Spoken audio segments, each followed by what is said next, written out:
بكم من جديد مشاهدينا الكرام، مشاهدي الإخبارية السورية في هذه التغطية المباشرة والمتواصلة معكم لآخر المستجدات والأحداث في سوريا. مفادتنا وفاء شبروني معنا الآن من رأس العين.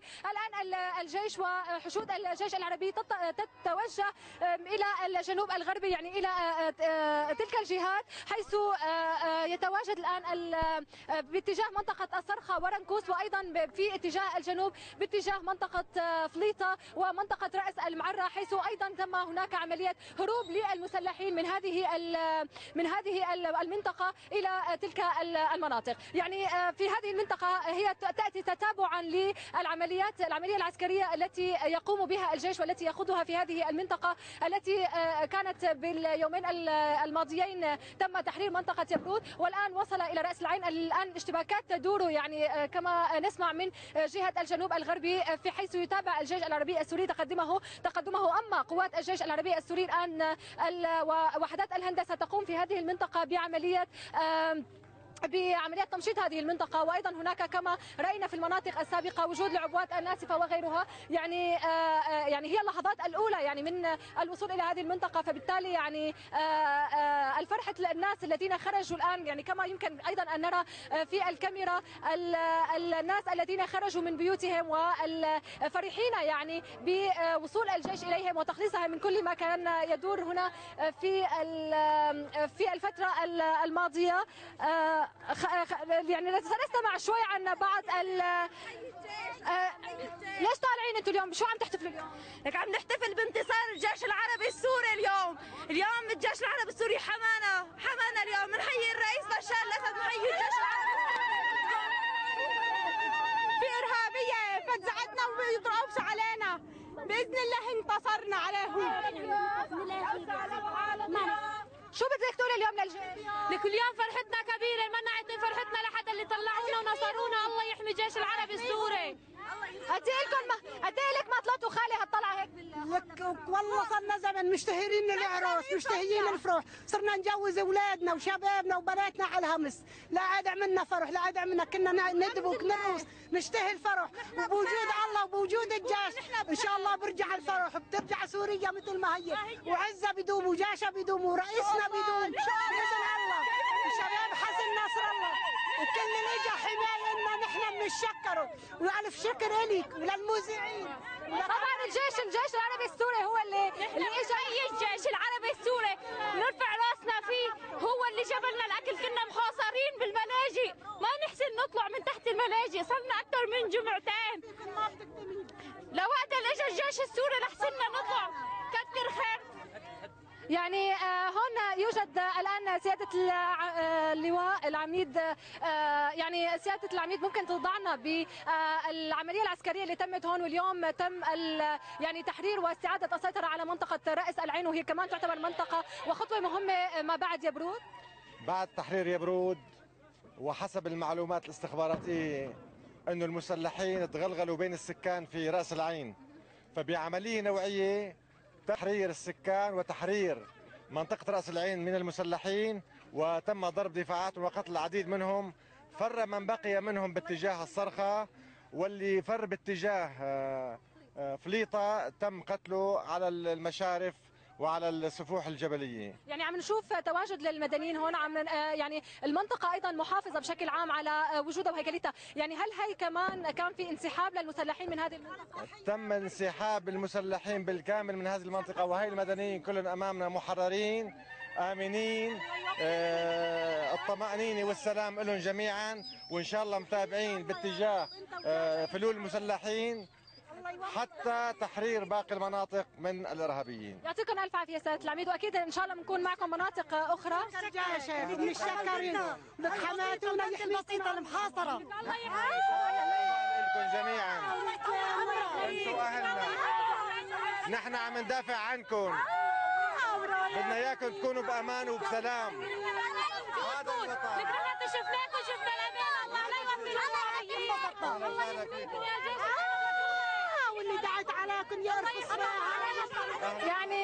يعني حسين، نرى هذه الحالة الجميلة يعني يعني بين الجيش العربي السوري وقوات الجيش العربي السوري وبين يعني الشعب هون. يعني من خلال حديثهم نسمع عن المعاناة التي كانوا يعانونها، سمعنا عن ما كان يعني يواجهونه بوجود هذه المجموعات. شو بدك تقولي للجيش اليوم؟ انت حكيت، شو بدك تقولي للجيش؟ شو بدك تقولي للجيش خالد؟ الله يحميكم، الله يحميكم وينصركم ان شاء الله، يمد قائدنا بشار الاسد الى الابد الى الابد الى الابد. حافظوا جابوا لنا اكل وجابوا لنا بشار الاسد عصير وجابوا لنا هذا الاكل من الجيش، هذا الاكل من الجيش. الله يحميكم وينصركم جارحين محمد. الله يحميكم. نعم يارا، يعني اذا هذه راس العين. يعني عم نرى انه في وجود للمدنيين، يعني وهذا يعني يظهر بان فعلا ايضا المسلحين، خليه عامه، ان المسلحين يعني كانوا. تفضل خلينا نسمع اول كلمه. اوها وبشار يا مولانا، اوها وحسن نصر الله بحمينا. شكرا لك خالي. يعني فعلا الجماهير في هذه اللحظات شو. نعم هاتي باسي بدي ابوسك. الله يحميكم. يعني هذه الحلقة الشعبية الموجودة هنا يعني تظهر بوضوح أن المسلحين خلال وجودهم. خلينا نحكي مع الخالي هون. ما يعطيك العافية خالي. يعني فعلا يعني هنا حالي يعني تظهر حسين بأن طيبة هذا الشعب وبساطة هذا الشعب، خليها عامة، طيبة هذا الشعب وبساطة هذا الشعب المتواجدة هنا، يعني وكيف كان يتم الضغط على الجماهير وعلى الناس التي ما كنا عايشين بنوب والله، كانوا يهددونا بكل شيء والله.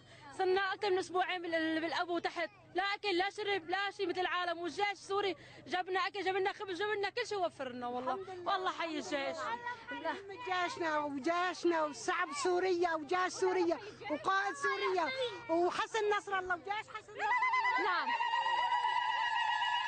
نعم يعني هذه محطة من محطات الجيش العربي السوري في منطقة القلمون. هذه المحطة التي تأتي تباعا وتأتي مباشرة بعد منطقة يبرود.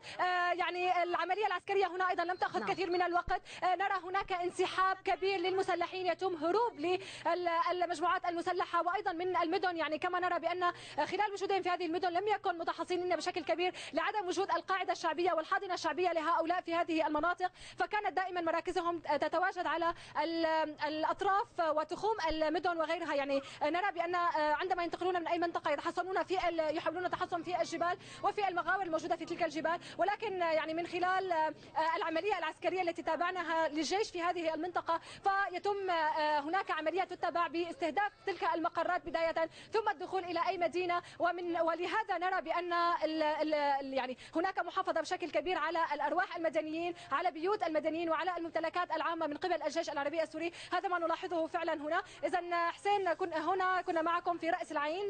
نعيد بأن رأس العين اليوم أصبحت يعني استعاد الجيش العربي السوري السيطرة عليها بشكل كامل. الجيش يتجه كما قلنا باتجاه الجنوب الغربي، اتجاه منطقة فليطة ورأس المعرة، وأيضا باتجاه منطقة رنكوس ومنطقة السرخة. يعني هي المناطق الأخيرة والمعتقلات المعاقل الأخيرة المتبقية لتلك المجموعات الإرهابية، وهي كما سبق وذكرنا بأنها يعني تحتوي على أيضا مراكز لتلك القيادات، أيضا طبيعتها الصخرية والمغاور التي يتحصنون بها. ولكن يعني من خلال يعني تقدم الجيش في هذه المنطقة يصبح ويظهر يعني بوضوح بأن يعني الجيش يعلم تماما كيف يتم التعامل هنا مع هؤلاء المسلحين وتلك المجموعات الإرهابية المتواجدة في هذه المنطقة، والتي يعني بإذن الله هي أصبحت قريبة جدا يعني التخلص من تلك المجموعات من هذه المنطقة. يعني بعد قليل بالتأكيد سوف نكون معكم، بعد قليل بالتأكيد يعني سنتابع تقدمنا في هذه المنطقة مع الجيش العربي السوري الذي يقوم الآن بتمشيط هذه المنطقة من أي عبوات ناسفة، أيضا من أي ونحن الرينا سكر يا ما حدا والكان أهل الهوى من رينا راحوا سكارى ليوم الحشر ما فيه. نحن البنيات، نحن نجمة العيون، نحن بعيل السما ما طولنا مخلوق، ويلبع العصر عالي وتحت العصر سوق، بيتحصروا الإرهابيين نعم، كل الشكر لمفادتنا وفاء شبروني، وضعتنا في صورة كل الأحداث التي تشهدها الآن مدينة رأس أو منطقة رأس العين جنوب غربي مدينة يبرود، حيث الجيش العربي السوري يواصل عمليات التمشيط